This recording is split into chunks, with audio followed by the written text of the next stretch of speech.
This passage reminds me who I was and who God is. I was broken, deserving judgment, but He stepped in with mercy, love, and grace. I didn't earn salvation, and I can't lose it. That truth anchors everything I believe. Ephesians 2 verses 3 to 5. Among them we too all previously lived in the lusts of our flesh, indulging the desires of the flesh and of the mind, and were by nature children of wrath, just as the rest. But God, being rich in mercy, because of His great love with which He loved us, even when we were dead in our wrongdoings, made us alive together with Christ. By grace you have been saved. Reading this passage from Ephesians reminds me of how clearly it lays out the gospel. It does not soften the truth about who I was. I lived in the desires of the flesh and the mind. I was by nature a child of wrath. That phrase hits hard. It describes not just personal rebellion, but a condition shared by all humanity.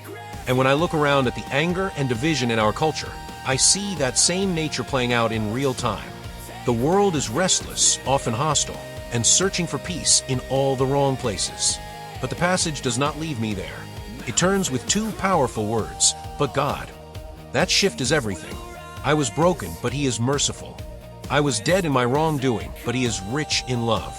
The contrast between who I was and who He is could not be more striking. It is not my effort that changed my condition. It is His grace. That grace is not earned. It is not the result of good behavior or spiritual discipline. It is a gift, given freely because of His great love. This truth brings me back to the foundation of my faith. If I did not earn salvation, then I cannot lose it by failing to maintain it. That is a humbling and freeing reality.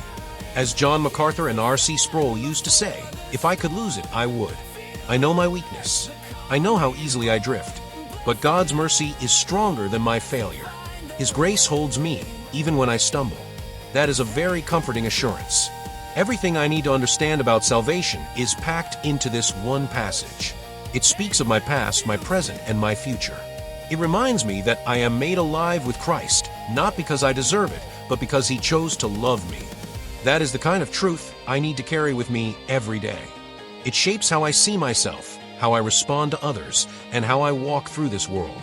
I love this verse. I need this verse.